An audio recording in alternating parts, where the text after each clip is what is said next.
कहानी के शुरू में हम एक छोटी लड़की को देखते हैं जो कागज पर कुछ लिख रही थी। जिसके बाद वो बाहर आती है और सूरज निकलने का इंतजार करती है। जैसे ही सूरज की रोशनी उस पर पड़ती है तो वो जल जाती है। दरअसल ये लड़की वैम्पायर थी जो उस खत में ये लिख रही थी कि वो मरने वाली है। अब कहानी चली जाती है 10 साल पीछे, जिसमें प्लेग जैसी बीमारी जिसकी वजह से लोग इन्फेक्टेड हो गए और वैम्पायर्स में बदलने लगे। वो अपनी भूख मिटाने के लिए सिर्फ इंसानों का खून ही पिया करते थे, इसीलिए अब इंसान भी आहिस्ता आहिस्ता खत्म होने लगे थे। वैम्पायर्स की तादाद बहुत ज्यादा बढ़ गई थी। वो सूरज की रोशनी से भी दूर रहने लगे, क्योंकि अगर वो सूरज की रोशनी में बाहर निकलते तो वो जलकर मर जाते थे। इसीलिए अब ये रात को ही काम करते थे। अगर इन्होंने दिन में काम करना होता था तो अपनी गाड़ी के अंदर ऐसे शीशे लगवाते थे जिनसे रोशनी अंदर नहीं आ सकती थी। साइंटिस्ट और माहिरीन का ये मानना था अब सिर्फ दुनिया में 5% लोग ही हैं जो इंसान हैं, बाकी सब वैम्पायर्स बन चुके हैं, जिसकी वजह से वैम्पायर्स 1 महीना ही जिंदा रह सकते थे। क्योंकि इंसान कम थे, इसीलिए इन्हें जिंदा रहने के लिए इंसानों का खून भी नहीं मिल सकता था। अब इस बात का हल निकालने के लिए वहाँ पर सबसे बड़ी कंपनी ने ये सोचा कि वो इंसानों के खून जैसा ही नकली खून बनाएंगे, जिसका जायका और देखने में वो इंसानों के खून जैसा ही होगा। अब इस खून का तजुर्बा करने में डॉक्टर एडवर्ड भी था। इनकी कंपनी खून बनाने के लिए इंसानों को पकड़कर उनका खून निकालकर उन पर तजुर्बे करती थी, ताकि ये बिल्कुल वैसा ही खून बना सकें और वैम्पायर्स को खून मिलता रहे जिससे वो जिंदा रहेंगे। डॉक्टर एडवर्ड भी एक वैम्पायर ही था, पर वो अपनी ऐसी जिंदगी से तंग आ चुका था। उसे बिल्कुल अच्छा नहीं लगता था कि इंसानों पर जुल्म होते रहें, और इसी वजह से उसने इंसानों का खून पीना भी बंद कर दिया था। सिर्फ जानवरों के खून पर ही जिंदा रहने लगा था। अब उनकी कंपनी की मीटिंग में उन्हें पता चलता है कि खून की कमी की वजह से वैम्पायर्स खतरनाक क्रिएचर्स में बदल रहे हैं, जिनको वो सबसाइडर्स भी बुलाते थे। इंसानों का खून ना पीने की वजह से उनके कानों का लंबा होना, सर का आगे से सिकुड़ जाना, ये उनकी निशानियां थी, जिसके बाद वो और भी ज्यादा खतरनाक हो सकते थे, क्योंकि ये खून के लिए वैम्पायर्स को भी मार सकते थे। इसीलिए ये क्रिएचर्स उनकी सोसाइटी के लिए खतरनाक बन गए थे। एडवर्ड का बॉस उनको हुक्म देता है कि जो तुमने खून बनाया है हमें आज ही किसी वैम्पायर पर टेस्ट करना होगा, पर एडवर्ड कहता है कि वो खून अभी सही तरह तैयार नहीं है, हम किसी भी वैम्पायर पर उसको टेस्ट नहीं कर सकते। अब ना चाहते हुए भी एडवर्ड की टीम एक वैम्पायर पर उस खून को टेस्ट करती है, जिससे वैम्पायर के जिस्म का टेम्परेचर बढ़ जाता है और वो वैम्पायर उधर ही फट जाता है। एडवर्ड का एक्सपेरिमेंट फेल हो गया था। अब जब ये रात को घर जा रहा था तो ये तभी शीशे में अपने कान को देखता है जो बड़े होने लगे थे, बिल्कुल वैसे ही जैसा मीटिंग में क्रिएचर्स के बारे में बताया था। अब ध्यान दूसरी तरफ होने की वजह से उसकी गाड़ी का एक्सीडेंट हो जाता है, जिसमें उसका तो कुछ नहीं होता, पर दूसरी गाड़ी को बुरी तरह टक्कर लगती है। जब वो उस गाड़ी को देखने जाता है तो उसमें से एक लड़की इस पर तीर से हमला कर देती है, पर एडवर्ड को कुछ नहीं होता। ये देखता है कि उस गाड़ी में सभी इंसान थे। तभी वहाँ पर पुलिस की गाड़ी आती है जो उन इंसानों को पकड़ना चाहती थी। जैसा कि हमें मालूम है कि ये सारी सोसाइटी वैम्पायर्स की थी, पर एडवर्ड उनको अपनी गाड़ी में छुपा लेता है और पुलिस को गलत रास्ता बताकर वहाँ से भेज देता है। सभी इंसान उसका शुक्रिया अदा करते हैं कि उसने उनकी जान बचाई और वहाँ से चले जाते हैं। अब एडवर्ड जब अपने घर आता है तो उधर उसका छोटा भाई था जो उसकी बर्थडे मनाने आया था। इसका भाई भी दरअसल मिलिट्री में फौजी था जो इंसानों का शिकार करता था और उनको एडवर्ड की कंपनी में भेजता था ताकि उनसे खून हासिल हो सके। एडवर्ड का भाई उसके लिए इंसानी खून की बोतल लेकर आता है, पर एडवर्ड यहाँ पर पीने से मना कर देता है। इसी बात को लेकर उसके भाई के साथ बहस होने लगती है और गुस्से में उसका भाई उस खून की बोतल को दीवार में दे मारता है, पर तभी वहाँ पर खून को सूंघते हुए एक क्रिएचर आ जाता है और खून को दीवार पर से चाटने लगता है।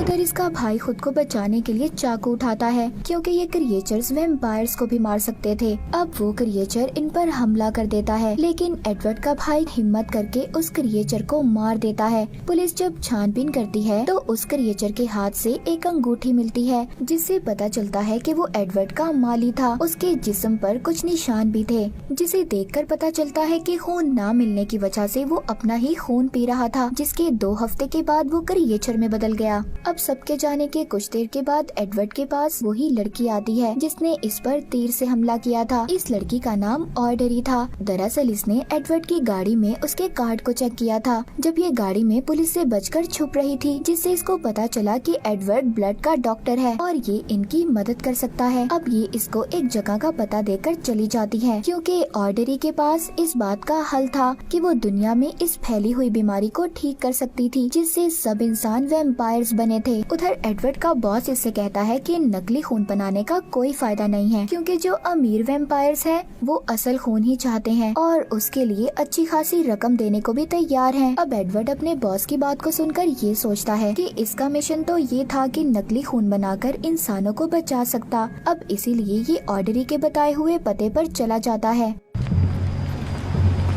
उधर वो इसको एक आदमी से मिलवाती है जो पहले एक वैम्पायर था और अब इंसान बन चुका था। पर तभी उधर एडवर्ड का भाई आ जाता है जो इन दोनों को पकड़ लेता है। दरअसल उस रात जब ये लड़की एडवर्ड के पास आई थी तो इन दोनों की सभी बातें एडवर्ड के भाई ने सुन ली थी। जब ये मिलिट्री के लोगों को अपनी तरफ आता हुआ देखते हैं तो दोनों उसको मुक्का मारकर बेहोश कर देते हैं और यहाँ से चले जाते हैं। पर मिलिट्री के लोग ऑर्डरी की गाड़ी पर हमला कर देते हैं। एडवर्ड इनको अपनी गाड़ी में बिठाता है और वहाँ से चला जाता है। अब वो आदमी जो वैम्पायर से इंसान बन गया था एडवर्ड को एक नदी के पास ले जाता है और अपनी कहानी सुनाता है। कहता है कि मैं एक मैकेनिक था, वैम्पायर्स की गाड़ियों के शीशे बदलता था। एक दिन मैं जब अपने सफर पर जा रहा था तो मेरी गाड़ी टकरा गई जिस वजह से गाड़ी से बाहर आकर गिरा। मेरे पूरे जिस्म में आग लग गई और फिर मैं पानी में गिर गया। मुझे बाद में पता चला कि सूरज मुझ पर असर नहीं कर रहा था। मैं एक आम इंसान बन चुका था। अब ये सभी एक जगह पर आते हैं जहाँ पर और भी इंसान थे। ये जगह दरअसल ऑर्डरी के मॉम डैड की थी जहाँ पर वो शराब बनाते थे। एडवर्ड उधर उस आदमी का खून टेस्ट करता है कि सूरज की रोशनी में जलने की वजह से उसके खून में क्या तब्दीलियाँ आई थी।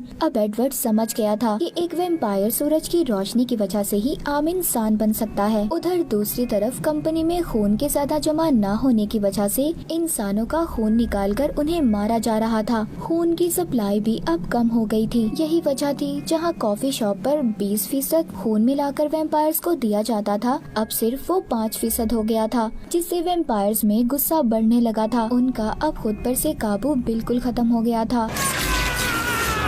अब उधर दूसरी तरफ हम एक गाड़ी में आदमी और लड़की को देखते हैं जो आम इंसान ही थे। वो ऑर्डरी की जगह पर ही जा रहे थे जहाँ पर वो महफूज रह सकते थे। पर तभी कुछ फौजी इनको रास्ते में पकड़ लेते हैं जो इंसानों का वैम्पायर्स के लिए शिकार करते थे। ऑर्डरी के साथी जानते थे कि ये फौजी उनकी जगह को भी ढूंढ सकते हैं, इसीलिए ऑर्डरी वहाँ से सभी लोगों को किसी और महफूज जगह पर भेज देती है और खुद एडवर्ड के साथ रुक जाती है। और इसमें इसका साथी भी था। ये तीनों मिलकर तजुर्बा करना चाहते थे कि वैम्पायर्स को इंसान कैसे बनाया जा सकता था। अब वहाँ पर एडवर्ड भी बिल्कुल उस आदमी की तरह ही खुद के साथ करता है। पहले वो अपने ऊपर सूरज की रोशनी लेता है जिससे उसका जिस्म जलने लगा था और फिर खुद पर पानी डलवाता है जिससे अब वो भी आम इंसान बन गया था। उसका ये तजुर्बा कामयाब हो जाता है। अब इधर वो फौजी भी इनको ढूंढते हुए आ गए थे। वो एडवर्ड और उसके साथियों को नहीं ढूंढ पाते क्योंकि वो पानी वाले टैंक में छुपे थे। इन्हीं फौजियों में एडवर्ड का भाई भी था। उसको वहाँ पर एक लड़की मिलती है जो कोई और नहीं बल्कि एडवर्ड के बॉस की बेटी थी जो अपने डैड को छोड़ कर आई थी क्योंकि वो सादा इंसान की तरह जिंदगी गुजारना चाहती थी, वैम्पायर नहीं बनना चाहती थी। मगर अब एडवर्ड के बॉस ने उसके भाई को हुक्म दिया था कि वो उनकी बेटी को काट कर वैम्पायर में बदल दे ताकि उनकी बेटी उनके साथ ही रह सके और अमर हो जाए। इसीलिए अब एडवर्ड का भाई उस लड़की को काट कर वैम्पायर बना देता है। पर अभी भी वो लड़की इंसानों का खून पीने के लिए तैयार नहीं थी और खुद ही के जिस्म से खून पीने लगती है। उधर शहर में खून की सप्लाई बंद होने की वजह से सब वैम्पायर्स क्रिएचर में बदलने लगे थे और शहर में एक हलचल मच जाती है। अब वहाँ पर आर्मी को ये हुक्म दिया जाता है कि इन क्रिएचर्स को पकड़कर मार दें क्योंकि ये उनके लिए खतरा भी हो सकता था। सभी क्रिएचर्स को पकड़कर सूरज की रोशनी से जला दिया जाता है। इन्हीं क्रिएचर्स में एडवर्ड के बॉस की बेटी भी थी, जिसको एडवर्ड के भाई ने काटकर वैम्पायर बना दिया था। उसका ये हाल देखकर अब उसे शर्मिंदगी हो रही थी, क्योंकि उसने उसके साथ अच्छा नहीं किया था। उधर दूसरी तरफ एडवर्ड ऑर्डरी के साथ उस जगह पर जाता है जहां इन्होंने अपने लोगों को भेजा था। उधर वो बेचारे पहले ही वैम्पायर्स का शिकार हो चुके थे। अब एडवर्ड अपने भरोसेमंद आदमी को फोन करता है जो इसी के साथ काम करता था। जब एडवर्ड उसके पास जाता है तो वो उसे जब इंसान बना देखता है तो हैरान हो जाता है, पर तभी उधर मिलिट्री की आर्मी आकर ऑर्डरी पर हमला करके उसे अपने साथ ले जाती है। इनको उस आदमी ने ही बुलाया था क्योंकि इसने नकली खून बनाने की खोज कर ली थी और ये नहीं चाहता था कि इस बात का अवार्ड किसी और को मिले, यानी कि इसने भी एडवर्ड को धोखा दिया था। एडवर्ड और ऑर्डरी का साथी यहाँ से भाग जाते हैं,